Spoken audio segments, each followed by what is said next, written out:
To begin our Sunrise Smart Start breaking news, an hours-long standoff is over. Police have taken 2 people out of a building on Upper Falls Boulevard. Authorities first surrounded this property around 7 last night. Troopers say at the time they were searching for people wanted for a chase yesterday. At one point, they used what appeared to be flashbangs, and then the SWAT team you see there breaking down a door before entering. And then hours later, around 1:30, 2 people seen here escorted out. We are still working to get some more details from state police. This is their case on the potential suspects and charges that may be coming. In further breaking news, Rochester police investigating a death they call suspicious.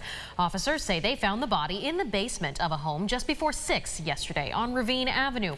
Further adding, this person had apparently been there for a while, and their identity, as well as what led up to their death, is unknown. Now, investigators clarify they do call this death suspicious, though not criminal in nature. A man is in the hospital recovering after a stabbing in Rochester's 19th Ward. That happened around 10:15 overnight on Thurston Road. The 63-year-old victim, again hospitalized, but is expected to make a recovery. If you had any leads that could help find a potential attacker here, you're asked to call 911.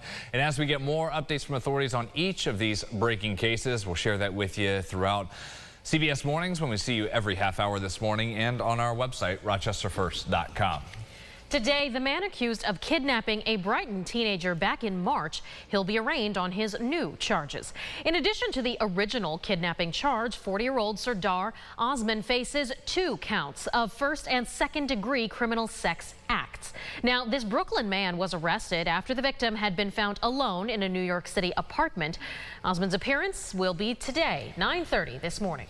We're hearing from the State Association of Criminal Defense Lawyers calling for the resignation of Monroe County DA Sandra Dorley. This comes, of course, after she was caught here berating an officer after refusing to stop for speeding in Webster.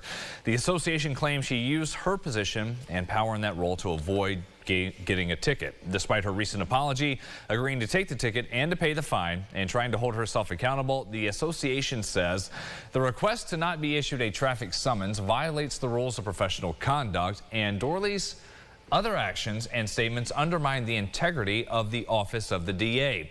It goes on to say an apology will not repair the harm she has caused to that office. Parents in the Greece Central School District demand more action from school leaders after last week's bomb threat. On Friday, there was a delayed start at Greece Arcadia Middle and High Schools due to a transphobic email threatening to bomb the schools. Leaders say this was in direct response to a viral video of a fight taking place back in February, as News 8 has reported. Now, while some parents did express concern over their children's safety last night, the school board president reassured them they are taking every precaution. We take steps every day to make changes, to do what's right, to keep our staff and students safe in our buildings. And can you stop every incident from happening? No, but you can take measures, and that's what we do. I mean, we're having a safety and security meeting next week where we're going to discuss some options of other things we're looking at doing to improve safety and security in our buildings. Well, this, the budget, and several other issues were all discussed during last night's meeting. More than $500 in stolen flowers has been recovered in Ogden, and police are thanking the community for seeing this video and saying something to help identify the person responsible. That footage from early Monday of someone stealing multiple pots of flowers. Officers say an arrest should be made soon.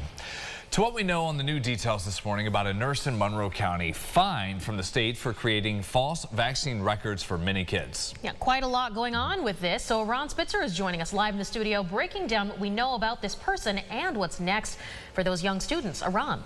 Yes, nurse practitioner Sandra Maselli has been fined $30,000 for creating those false vaccination records. According to the State Department of Health, Maselli began falsely reporting vaccinations after non-medical exemptions for required school vaccines were eliminated in 2019. Investigators say she has a total of 546 false vaccination reports for 116 children who were school-aged or younger. We're told many of these kids go to school in Monroe County. State officials say Maselli has been extremely vocal about her opposition to vaccines.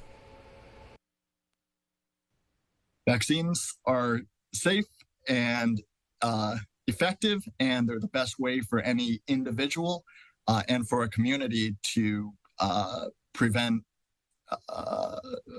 horrible diseases that can lead to death and other horrible outcomes. So get vaccinated.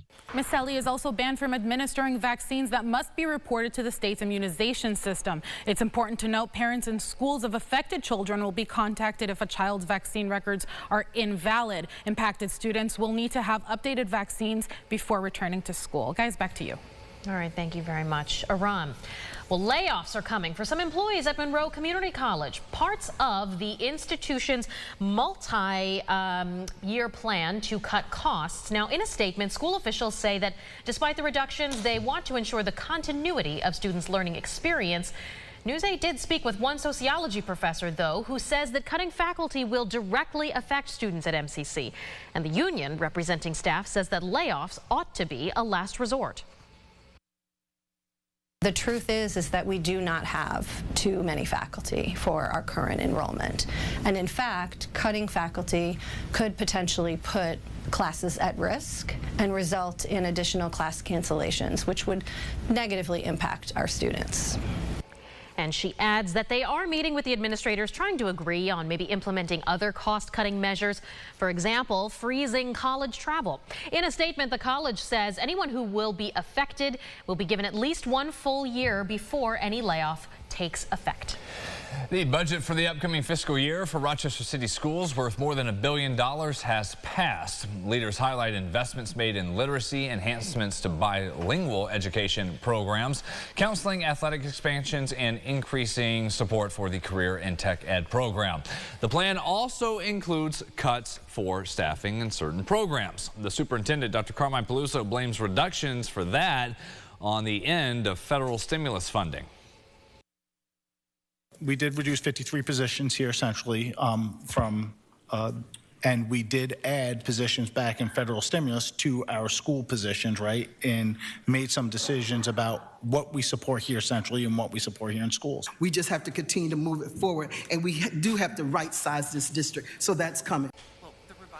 Board member Beatrice LeBron said some of the positions include translators. Now Peluso, who's leaving at the end of the school year as super, says the goal is to make these reductions without having a huge impact on the classroom.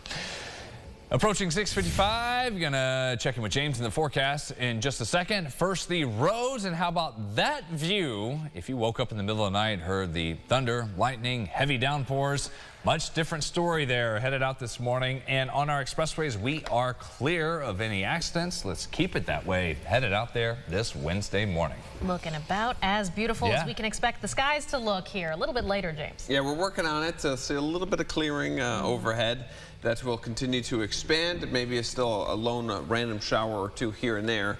Temperature-wise, 55 Hilton. Batavia, you're at 58. That's the warmer air that we can look forward to as we get over the next few hours. If we get well into the 60s, likely low 70s for you today. Let's savor it. Could be the last day we get into the lower 70s for quite a while. You see temperatures really take a downturn going into tomorrow. And I expect for Thursday, a lot of the first part of the day to be dry. Then the rain showers push in as we get into the afternoon. Those will very likely last into Friday. You see the dip in numbers there into the 50s. A slow recovery both Saturday, Sunday, barely getting to 60 degrees. Yes, scattered rain showers around for Mother's Day, but there will be some dry time in there. And then finally we get back to where we should be for mid-May by next week. Yeah. Man, how about that for the weekend there with all the families and moms? Yeah. I know. Hopefully you planned those inside plans, made those reservations. Yeah. Thanks for watching us here this Wednesday, everyone. We'll see you back here in half an hour. CBS Mornings up next.